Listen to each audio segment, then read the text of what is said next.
اشر یار، تم یہاں ایسے اداس سے منہ لٹکا کر بیٹھے ہو اور میں کب سے تمہیں باہر ڈھونڈ رہا ہوں۔ وہ کب سے کینٹین میں اپنی ہی سوچوں میں غرق سا بیٹھا تھا جب سعد اس کو ڈھونڈتا ہوا وہاں آیا اور اس کو اداس بیٹھے دیکھ کر بولا، تم اچھی طرح سے جانتے ہو میری اداسی کی وجہ۔ اشر نے اس کی طرف زخمی نگاہوں سے دیکھ کر بڑی سنجیدگی سے کہا، ایمان نہیں آئی؟ وہ جانتا تھا کہ اشر بس صرف اس ایک وجہ سے ہی اداس ہوتا تھا۔ ہاں یار، وہ آج پھر نہیں آئی۔ پتہ نہیں وہ اتنی چھٹیاں کیوں کرتی ہے۔ اس کے چہرے پر دکھ اور پریشانی کے آثار بہت واضح نظر آ رہے تھے۔ او یار، تم کیوں اتنے پریشان ہوتے ہو؟ اس کو کوئی کام ہوگا یا شاید اس کی طبیعت خراب ہوگی۔ موسم بھی تو بدل رہا ہے، اور ویسے بھی وہ ایسے بلا وجہ چھٹی نہیں کرتی۔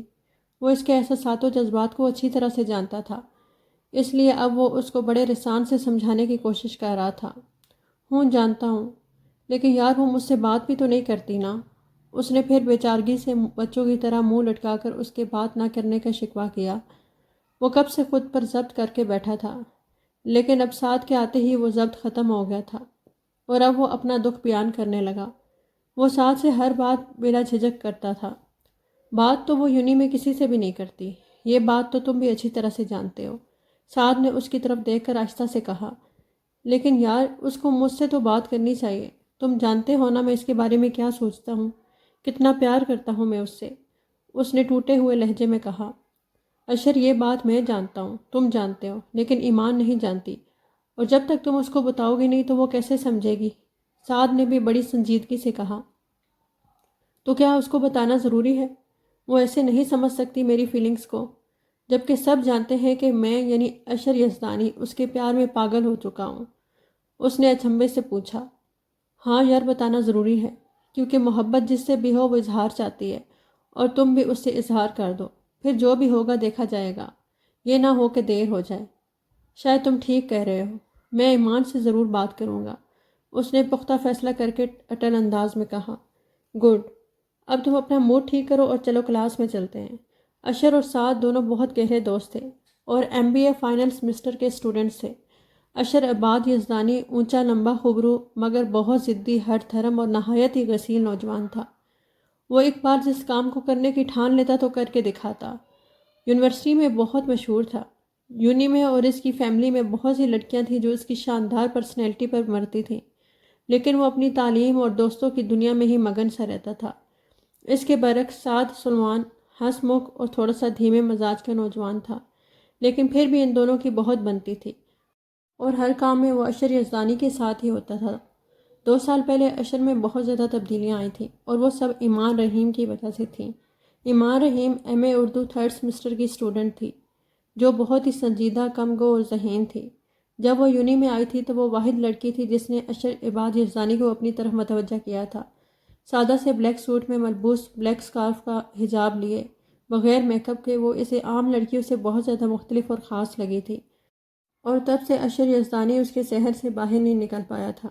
وہ اشر یزدانی جو کسی لڑکی کو کھانس تک نہیں ڈالتا تھا، اب وہ اس کا دیوانہ ہو گیا تھا، لیکن ایمان رحیم ابھی بھی اس بات سے بے خبر تھی، یا شاید وہ اسے ظاہر کر رہی تھی۔ ان کے پورے ڈپارٹمنٹ کو، بلکہ یونی میں بھی سب کو پتہ لگ چکا تھا کہ اشر یزدانی ایمان رحیم سے محبت کرتا ہے اور اس کے لیے دیوانہ ہے، لیکن ایمان پر ابھی تک اس بات کا کوئی اثر نہیں ہوا تھا۔ آج وہ پھر یونیورسٹی نہیں آئی تھی۔ وہ بہت چھٹیاں کرتی تھی، اور یہ بات اشر یزدانی کو بہت زیادہ پریشانی میں مبتلا کرتی تھی۔ وہ جس دن اس کو نہ دیکھتا اس کا دن نہیں گزرتا تھا۔ وہ بہت باہمت تھا، کسی سے ڈرتا نہیں تھا، لیکن پھر بھی جب وہ ہمت کر کے ایمان رحیم کو اپنی فیلنگز بتانے کی کوشش کرتا، اس کا سنجیدہ اور بے تاثر سا چہرہ اس کو ایسا کرنے سے روک دیتا تھا، اور وہ پھر سے پیچھے ہٹ جاتا۔ لیکن آج اس نے پکا عہد کر لیا تھا کہ جب ایمان رحیم کل آئے گی تو وہ ہر حال میں اس سے اپنے دل کی بات کر کے ہی رہے گا۔ وہ آج پھر یونیورسٹی نہیں جا سکی تھی، اس کا اہم لیکچر تھا، اور HOD نے اس کو پہلے دن ہی وارن کر دیا تھا کہ وہ چھٹیاں نہیں کرے گی اس بار، اور اس نے بھی وعدہ کر لیا تھا کہ وہ بغیر وجہ کے کوئی چھٹی نہیں کرے گی۔ لیکن جب وہ صبح جانے کے لیے تیار ہو چکی تھی تب اچانک ہی ڈرائنگ روم سے بچوں کے رونے کی اور پھر ان کو غصے سے اونچی آواز میں چپ کرواتی پروین آپا عرف پینا آپا کی آواز اس کو اپنے کمرے میں سنائی دی۔ گویا پروین آپا اپنے 2 عدد بڑے ہی شرارتی سے بچوں کے ساتھ تشریف لا چکی تھیں، اور ان کے ساتھ ہی چھوٹی آپا شہرین عرف شیری بھی آ چکی تھی۔ ان دونوں کی شادی پپھو کے گھر میں ہوئی تھی، اس لیے وہ دونوں میکے میں بھی ساتھ ہی آتی تھیں، اور اگر آج وہ یونی چلی جاتی تو انہوں نے اس کو ہزارہا باتیں سنانی تھیں۔ اس لیے اس نے اپنا یونی جانے کا ارادہ کینسل کر دیا اور اپنا سب کچھ سمیٹ کر ان سے ملنے کے لیے ڈرائنگ روم میں آ گئی۔ وہ دونوں جب بھی آتی تو ان کے پاس ایک ہی موضوع ہوتا تھا اور وہ تھا ایمان کی شادی۔ وہ ان دونوں سے مل کر دوپہر کا کھانا بنانے کے لیے کچن میں گھس گئی۔ بچوں نے الگ دھما چوکڑی مچائی ہوئی تھی۔ انہوں نے صحن اور ڈرائنگ روم کا حال برا کر دیا تھا۔ کوئی بھی چیز اپنے ٹھکانے پر نہیں تھی۔ وہ ان کو کچھ کہہ بھی نہیں سکتی تھی۔ اگر کہتی تو آپا کی توپوں کا رخ اس کی طرف ہو جاتا اور بہت بڑا فساد کھڑا ہو جاتا تھا جو وہ کرنا نہیں چاہتی تھی۔ اس لیے وہ چپ سادھے اپنے کام میں لگی رہی۔ کچن میں کھڑی وہ بریانی کو دم لگا رہی تھی جب کچن میں اس کو پینا آپا کی مخصوص تیز اور اونچی آواز جھنجھلانے کے باوجود سنائی دی۔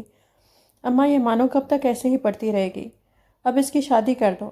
اس نے کون سا نوکری کرنی ہے؟ اور احمد علی کا رشتہ بہت اچھا ہے۔ کیا ہوا وہ اس سے تھوڑا بڑا ہے؟ وہ ایک دم سے ٹھٹک گئی۔ تو اس بار آپا اس کے لیے اس گنجے 2 بچوں کے باپ احمد علی کا رشتہ لے کر آئی تھی۔ اس نے دل میں سوچا، پر پینا وہ تو شادی شدہ ہے اور 2 بچوں کا باپ بھی ہے۔ یہ تو کیسی باتیں کر رہی ہے بھلا؟ مجھے تو تیری سمجھ نہیں آ رہی۔ صدیقہ نے بڑی بیٹی کی بات سن کر بڑی پریشانی سے منہ پر ہاتھ رکھ کر کہا۔ تو کیا ہو گیا اماں؟ ایمان کون سا کنواری ہے؟ آپ شاید بھول رہی ہیں، اس پر بھی تو داغ لگ چکا ہے جو اب کبھی نہیں دھل سکتا۔ یہ تو شکر کریں احمد علی اپنی مانوں سے شادی کرنے پر راضی ہو گیا ہے، اور بچوں کی تو خیر ہے، کچھ نہیں ہوتا۔ ایمان عیش کرے گی اس گھر میں۔ پینا آپا کے بولنے سے پہلے ہی شیری آپا جلدی سے بول پڑی اور صدیقہ کو ایسے سمجھانے لگی جیسے کہ وہ چھوٹی سی ناز سمجھ بچی ہو۔ وہ دونوں آئی ہی شاید اسی مقصد کے لیے تھی۔ بڑی بہنوں کے ایسے رویے کو دیکھ کر ایمان کو بہت زیادہ دکھ ہو رہا تھا۔ اس کے اندر کوئی گہرا دکھ پھر سے جاگا تھا۔ تمہارے بابا آ جائے تو میں ان سے بات کرتی ہوں، لیکن مانو اس رشتے کے لیے کبھی بھی نہیں مانے گی کیونکہ وہ شادی ہی نہیں کرنا چاہتی۔ اب کہ انہوں نے تھوڑی رضامندی سے کہا، شاید وہ بھی ان دونوں کی بات مان چکی تھی۔ وہ تو پہلے سے ہی ایمان کی جلد سے جلد شادی کرنا چاہتی تھی، کیونکہ لوگ ایمان کے بارے میں طرح طرح کی باتیں کرتے تھے جن کو پہلے تو صدیقہ بڑی خاموشی سے سن لیتی تھی، پر اب وہ بھی لوگوں کی تن سے بھری باتیں سن سن کر تھک چکی تھی۔ ارے اماں، آپ مانو کو چھوڑیں، وہ خود ہی مان جائے گی، بس آپ بابا کو منائیں۔ اور ویسے بھی کون کرے گا اب اس سے شادی؟ وہ طلاق یافتہ ہے اور یہ بات ہماری برادری میں سب جانتے ہیں، اور برادری سے باہر رشتہ ہم نے بھی کرنا نہیں، یہ بات آپ بھی اچھی طرح سے جانتی ہیں اور ایمان بھی۔ پینا آپا نے تیزی سے ہاتھ ہلا ہلا کر اونچی آواز میں صدیقہ کو سمجھاتے ہوئے کہا۔ ان کی باتیں سن کر ایمان کی آنکھوں سے آنسو جاری ہو گئے۔ وہ سب کچھ چھوڑ چھاڑ کر کچن سے نکل کر ڈرائنگ روم میں آ گئی۔ پینا آپا، آپ لوگوں کو میری فکر کرنے کی یا میرے بارے میں پریشان ہونے کی قطعاً ضرورت نہیں ہے۔ میں اس گنجے سے کبھی بھی شادی نہیں کروں گی اور نہ ہی کسی اور سے کروں گی۔ پلیز آپ یوں دوسروں کے سامنے میری بے قدری کرنا بند کر دیں، ایسے بے مول نہ کریں مجھے سب کے سامنے۔ میں اب آپ لوگوں کی باتیں سن سن کر تھک گئی ہوں۔ میں اس داغ کے ساتھ ہی اپنی ساری زندگی گزار لوں گی، لیکن آپ لوگوں کی باتیں اب مجھ سے برداشت نہیں ہوتی۔ اس نے دھواں دھار روتے ہوئے کہا اور آگے بڑھ کر اپنی دونوں بڑی بہنوں کے آگے ہاتھ جوڑ دیے۔ ایمان، تمہیں میرے سامنے ایسے ٹسوے بہانے کی ضرورت نہیں ہے۔ ایسے رو کر اماں اور بابا کو تو تم اپنے جال میں پھنسا سکتی ہو، لیکن مجھے کبھی نہیں۔ اور ہاں، اگر تم سے ہماری باتیں برداشت نہیں ہوتی تو ہم سے بھی نہیں ہوتی لوگوں کی طنز بھری فضول باتیں برداشت۔ اگر تم اتنی ہی اچھی ہوتی تو بچ کر دکھاتی سب کو سگی خالہ کے گھر، یوں طلاق کا دھبا نہ لگواتی اپنے ماتھے پر، اور نہ ہی ہم سب کو اور بابا کو یوں ذلیل کرواتی سب کے سامنے۔ پینا آپا نے انتہائی غصے میں اپنی تیز پات دار آواز میں ہاتھ ہلا ہلا کر جو بولنا شروع کیا تو پھر بولتی ہی چلی گئی۔ ایمان ان کی باتیں سن کر جہاں کھڑی تھی وہیں ڈھہ گئی۔ یہ اس کی سگی بڑی بہن تھی، لیکن اس کی ذات کے پرخچے وہ غیروں کی طرح اڑا رہی تھیں، اس کی روح پر لگے زخم کو خرید رہی تھیں، اور ایک بار پھر سے اس کے زخم ادھڑ گئے تھے۔ بہت مشکل سے اس نے خود کو سمجھانے کی کوشش کی اور اپنے بے جان ہوتے وجود کو گھسیٹتی ہوئی اپنے کمرے میں چلی گئی، اور اندر جا کر اس نے دروازہ بند کر لیا۔ رات کو کھانا کھانے کے لیے بھی وہ اپنے کمرے سے باہر نہیں نکلی۔ شیری آپا اس کے کمرے میں اس کو کھانا دینے گئی تو وہ بہت برے حال میں تھی۔ اس کو دیکھ کر شیری کے دل کو کچھ ہوا تو وہ بھی بہت دکھی ہوئی۔ انہوں نے ایمان کو گلے لگا کر پیار سے تسلی دی اور سمجھا بجھا کر کھانا کھلایا۔ وہ بولتی بے شک بہت زیادہ تھی، لیکن دل کی بہت اچھی تھی۔ کافی دیر وہ اس کے پاس بیٹھی باتیں کرتی رہی۔ وہ خاموشی سے پتھر کا بت بن کر سب کچھ سنتی رہی۔ اس کی ساری ہمت اب جواب دے گئی تھی۔ رحیم احمد ایک سرکاری اسکول میں کلرک تھے۔ وہ بہت سنجیدہ، کم گو، غسیل اور بد دماغ انسان تھے۔ چھوٹی چھوٹی باتوں پر بھی غصہ ہو جانا ان کی پرانی عادت تھی۔ وہ جو بھی بات کر دیتے اس سے کوئی انکار نہیں کر سکتا تھا۔ گھر میں ان کی بہت چلتی تھی، سارے فیصلے وہ ہی کرتے تھے۔ ان کے خاندان میں رواج تھا کہ وہ برادری سے باہر شادی نہیں کرتے تھے، چاہے ان کی بیٹیاں گھر میں بیٹھی بیٹھی بوڑھی ہی کیوں نہ ہو جائے، اور وہ آج بھی اپنے پرانے اور روایتی قسم کے رسم و رواج میں جکڑے ہوئے تھے، جس سے انحراف انہیں پسند نہیں تھا۔ گاؤں میں ان کی زمین بھی تھی جس سے ان کا گزر بسر بہت اچھے طریقے سے ہو رہا تھا۔ وہ لوگ 2 بہن بھائی تھے، بہن ان سے بڑی تھی، اس کے گھر ان کی دونوں بڑی بیٹیاں بیاہی ہوئی تھیں۔ ان کے اپنے 4 بچے تھے، 3 بیٹیاں پروین، شہرین اور ایمان، اور ایک بیٹا آذر تھا جو صرف چند دن کا ہی تھا جب اس کا انتقال ہو گیا، جس کا ان کو بہت زیادہ دکھ تھا، اور وہ اپنی بیوی صدیقہ سے بھی اس وجہ سے کھچے کھچے رہتے تھے کہ وہ ان کو اولاد نرینہ نہیں دے پائی تھی جس کی ان کو شدید خواہش تھی۔ ان کی بیوی صدیقہ بہت سگڑ، سلیقہ شعار، صلاۃ و صوم کی پابند اور بڑی صابر خاتون تھی۔ صدیقہ کی ایک بہن اور بھائی اس سے بڑے تھے جو گاؤں میں رہتے تھے، لیکن وہ لوگ گاؤں میں کم ہی جاتے تھے۔ رحیم احمد کی دونوں بڑی بیٹیاں اپنے گھروں میں خوشحال زندگی گزار رہی تھیں۔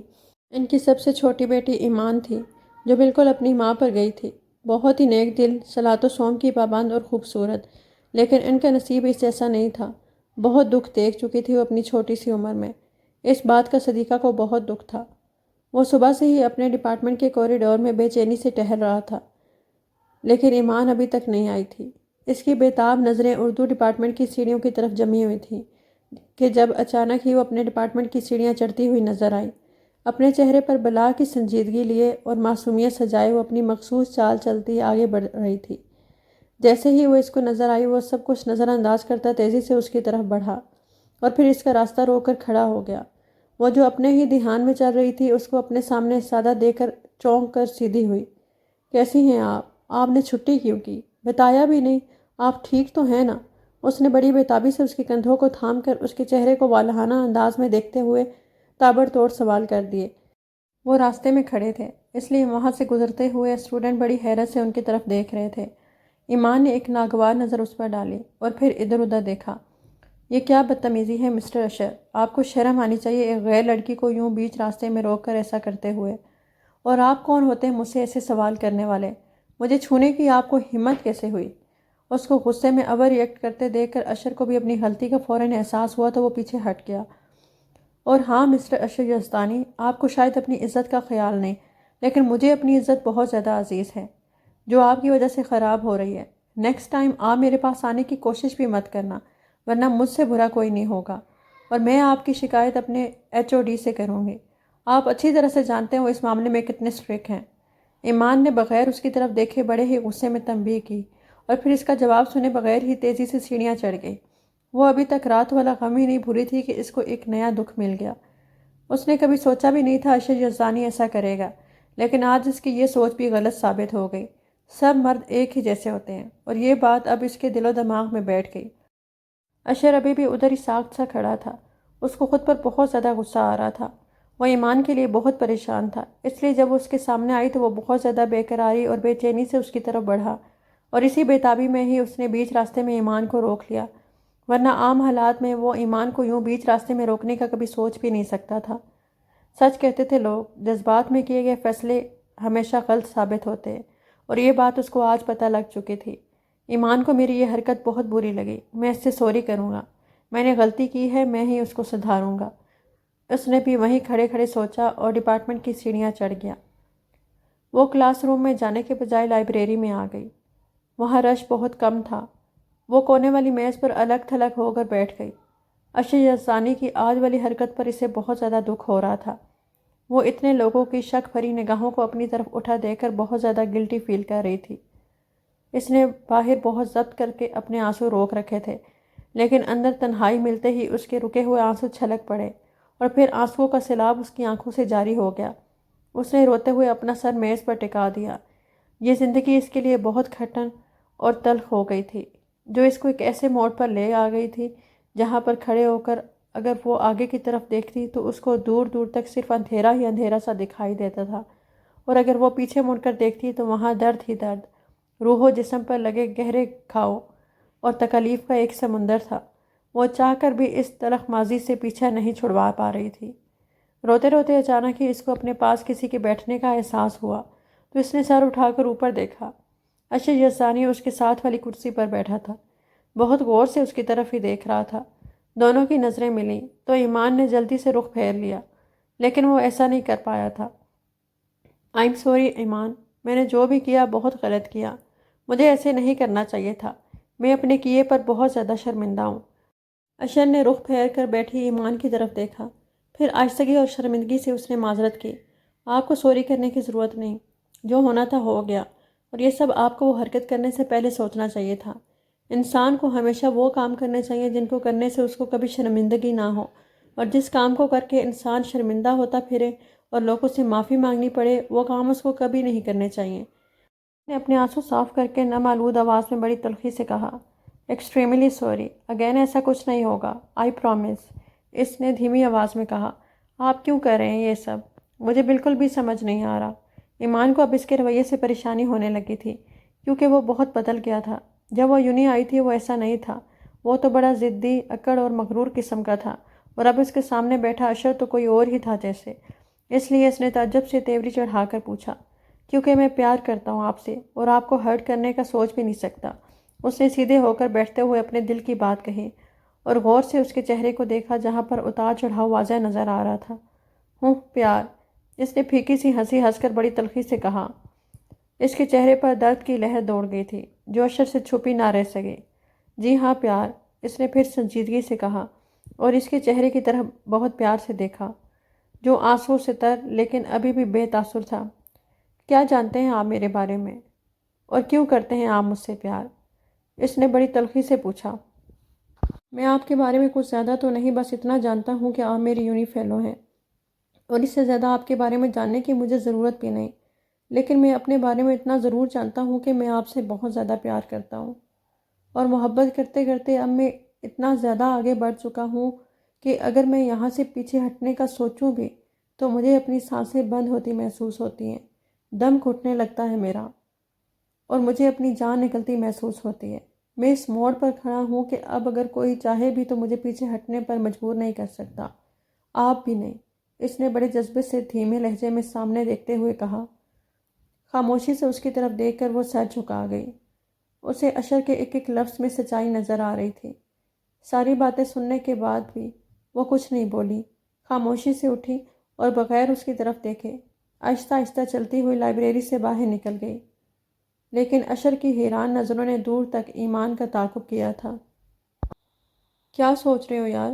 وہ لان میں بیٹھا اس کے بارے میں سوچ رہا تھا جب ڈاکٹر عباد یزدانی نے لان میں آ کر اس کی سوچوں کا تسلسل توڑا اور بڑے دھیمے سے لہجے میں اشر سے استفسار کیا۔ ان دونوں باپ بیٹے میں بہت دوستی تھی۔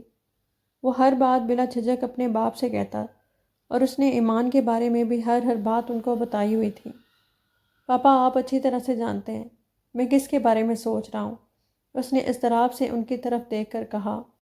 وہ بھی اس کے پاس بیٹھ گئے اور بڑے غور سے اپنے خوبرو بیٹے کو دیکھنے لگے، جو ایسا روگ لگا چکا تھا جس کا علاج وہ بہت بڑے ہارٹ سرجن ہو کر بھی نہیں کر سکتے تھے، اور نہ ہی اس کا علاج کسی اور کے پاس تھا۔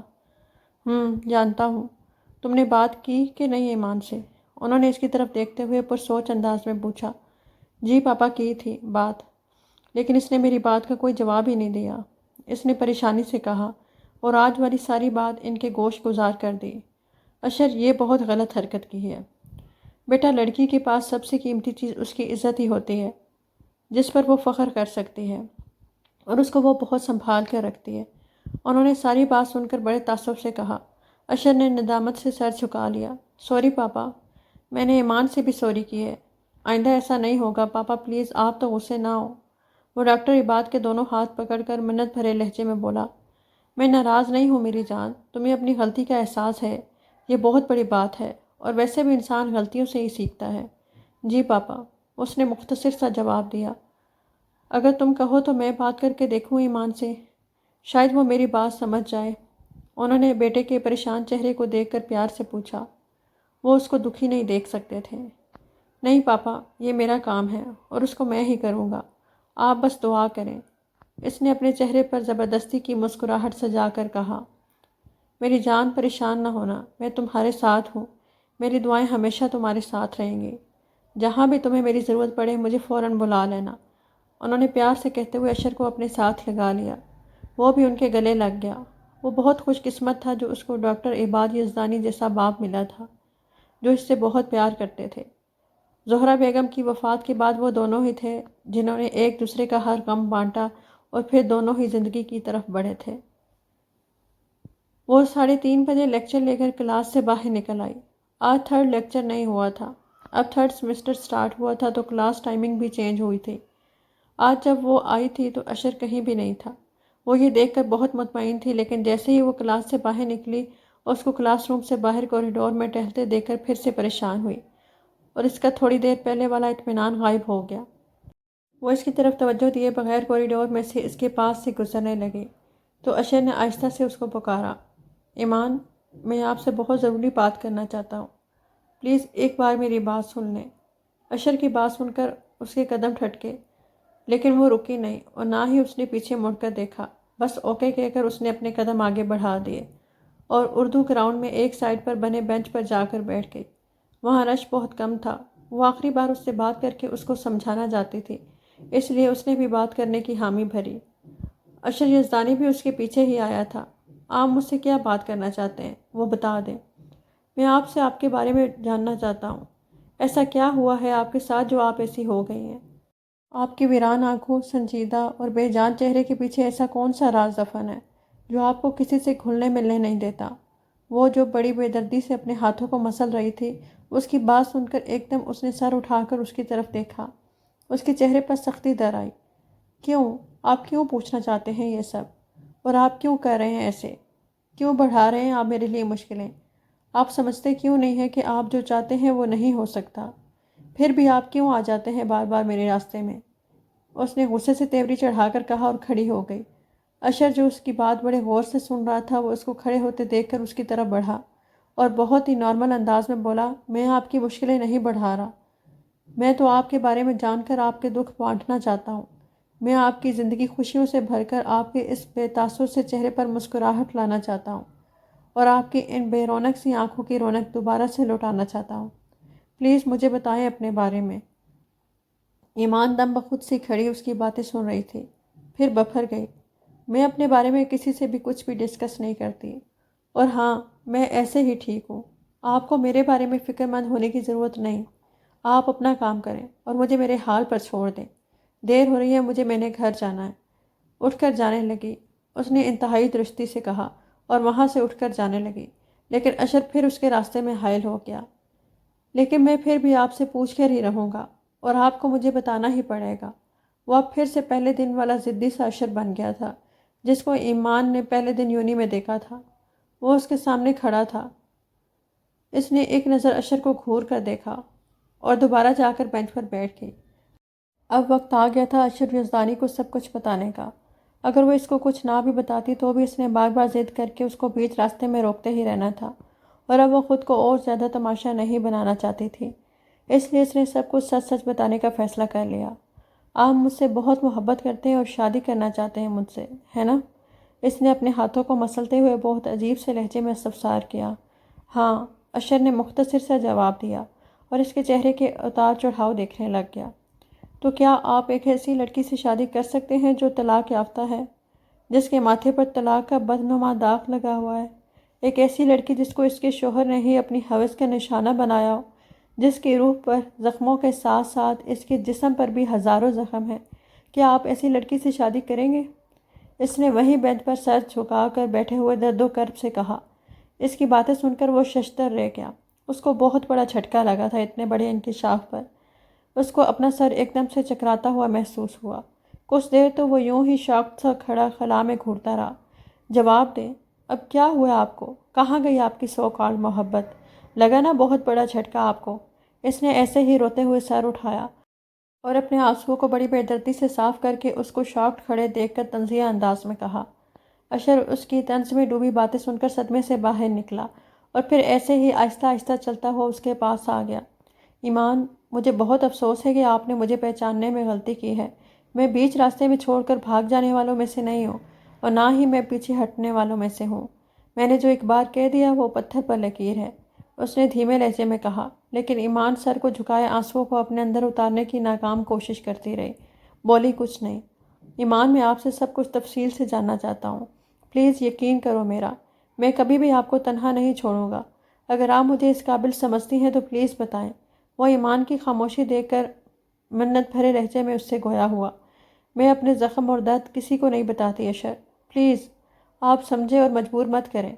اس نے سر اٹھا کر سامنے کھڑے اشر کو دیکھ کر منت بھرے لہجے میں آہستہ سے کہا، میں سمجھتا ہوں آپ کے ہر درد کو، لیکن ایسے کیوں ہوا ہے؟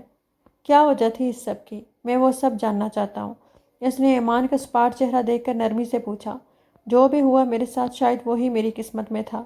میں 2 سال سے اس درد کو اپنے دل میں چھپا کر پھر رہی ہوں، کبھی کسی کو نہیں بتایا۔ بہت تکلیف ہوتی ہے مجھے جب لوگ مجھ پر جملے کستے ہیں، دل پھٹتا ہے میرا جب میری سگی بہنیں میرے کردار پر انگلی اٹھاتی ہیں، مجھے برا بھلا کہتی ہیں۔ میرا دل چاہتا ہے میں ختم کر لوں خود کو، یا پھر یہ سب چھوڑ کر کہیں دور بھاگ جاؤں۔ وہ بڑے کرب سے بول رہی تھی، اس کے ایک ایک لفظ میں درد تھا جو اشر کو اپنے دل میں اٹھتا ہوا محسوس ہو رہا تھا۔ وہ بہت غور سے اس کی باتیں سن رہا تھا۔